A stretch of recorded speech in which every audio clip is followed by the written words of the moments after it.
Hello everyone, welcome back to another great lesson with us here at English Pod. My name is Marco. And I'm Erica. And today we're going out to eat. Yes, good thing too, because I'm hungry. I know, it's almost lunchtime. Yeah.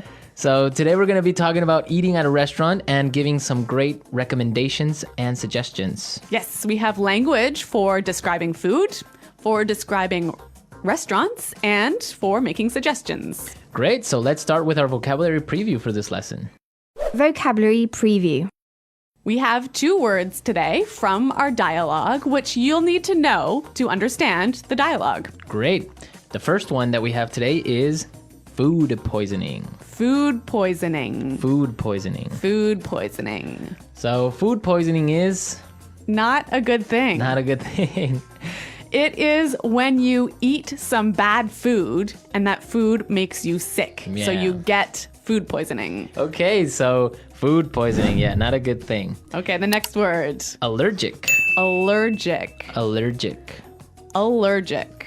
So when you're allergic to something, It makes you sick. That one thing makes you sick. right, For example, I'm allergic to seafood. right. If I eat seafood, I cannot breathe. Oh, okay, so you definitely want to stay away from fish. Yes, yes. Some people are allergic to nuts, like peanuts. Or maybe milk. milk. Yep.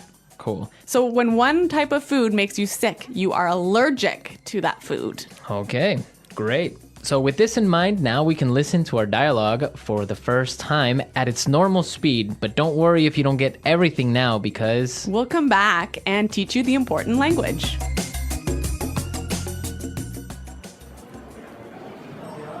Do you two have any plans for the evening? We were thinking of checking out a restaurant in the neighborhood. Do you have any suggestions? I know this really nice Italian place. The food is fantastic and the decor is beautiful. I'd recommend giving it a try. Actually, I'm not all that crazy about Italian food. I'm in the mood for something a bit lighter. In that case, I know a great little bistro. They make a really tasty seafood platter. The fish is outstanding. It sounds fantastic, but I'm allergic to seafood, so... Okay, well, let me think. Oh, I know this great little place. It's just a hole in the wall, but they do the most amazing sandwiches. You've got to give them a try. Ella, you took me there last time I visited, and I got food poisoning, remember?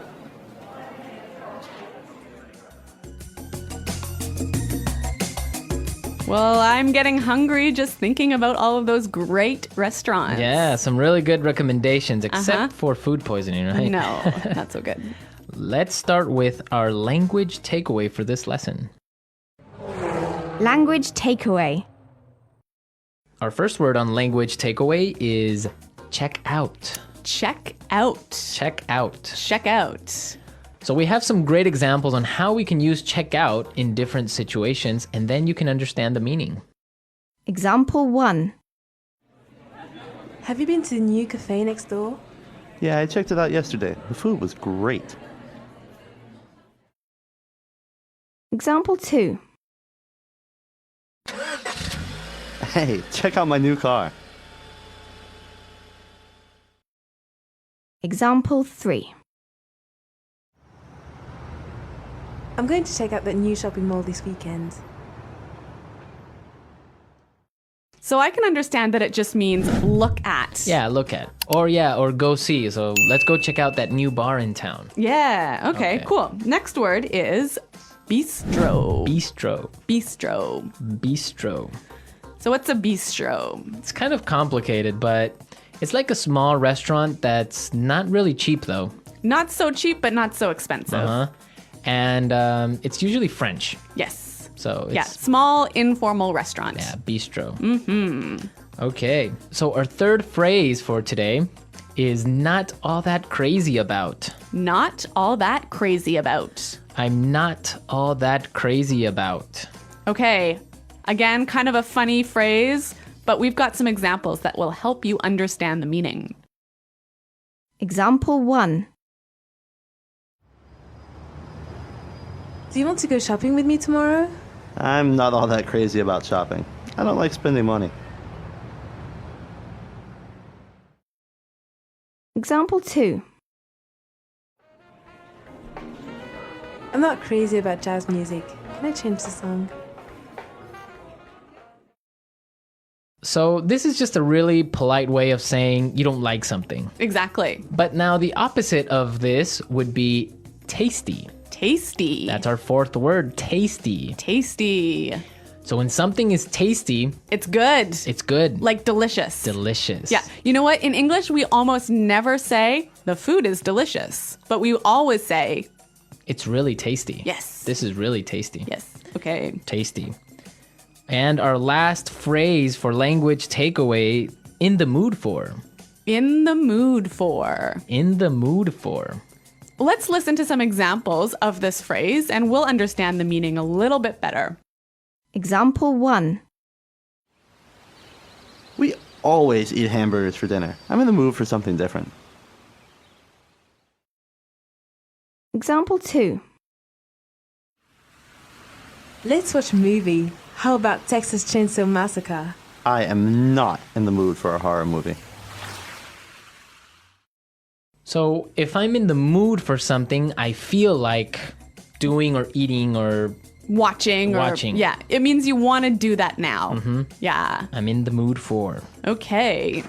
Some great language we just looked at, and I think it's time for us to listen to the dialogue a second time.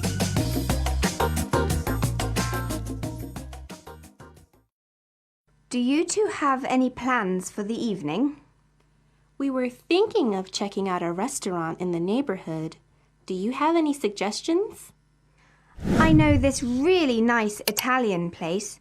The food is fantastic and the decor is beautiful. I'd recommend giving it a try. Actually, I'm not all that crazy about Italian food.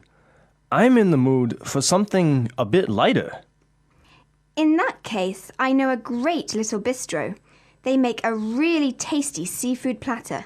The fish is outstanding. It sounds fantastic, but I'm allergic to seafood, so... Okay, well, let me think. Oh, I know this great little place. It's just a hole in the wall, but they do the most amazing sandwiches. You've got to give them a try. Ella, you took me there last time I visited, and I got food poisoning, remember? Okay, some really great and useful phrases there. And I know you want to talk about specifically some of these phrases. Yes, today's lesson is all about making recommendations, right? Right. So let's look at some useful phrases in Fluency Builder. Fluency Builder. So in the dialogue, we heard a great way of asking for a suggestion. That's right. Let's listen. Do you have any suggestions? Do you have any suggestions? So that's how you would ask for a suggestion. Or you can say something else like, do you have any ideas? Yeah, or you might say, do you have any thoughts? Okay, so Three that's great ways. asking for suggestions. Yep. In response to this, you can say something like this. I'd recommend giving it a try. I'd recommend giving it a try. We also heard another phrase that we use for giving suggestions. You've got to give them a try. You've got to give them a try. So these two phrases are great. I'd recommend or you gotta give them a try. Yeah. Great ways of suggesting. Yes. Now, what's really important here is the pronunciation of these words, right? Yeah, you'll notice that we don't say, I would recommend. Right. We use the contraction I'd. I'd recommend. I'd recommend. Similarly, in the phrase, you have got to, we shorten that to Yeah. say, You gotta. you gotta. You gotta give them a try. You gotta. You know what, guys? If you can shorten your phrases like this, if you can push the sounds together, you'll sound a lot more natural, hey?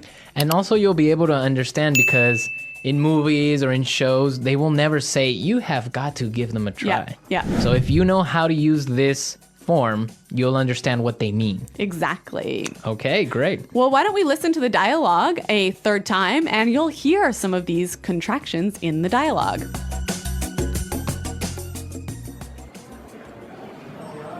Do you two have any plans for the evening? We were thinking of checking out a restaurant in the neighborhood. Do you have any suggestions?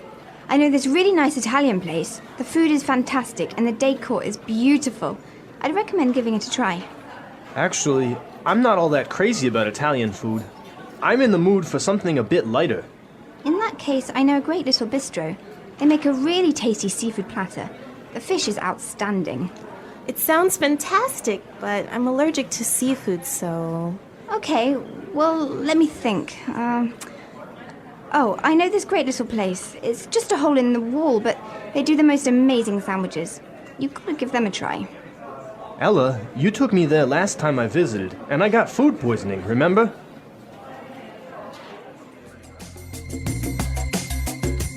Okay, great dialogue. And Erica, I know that you have some food poisoning stories for us. Well, I don't know about stories, but I've definitely had food poisoning before. Yeah.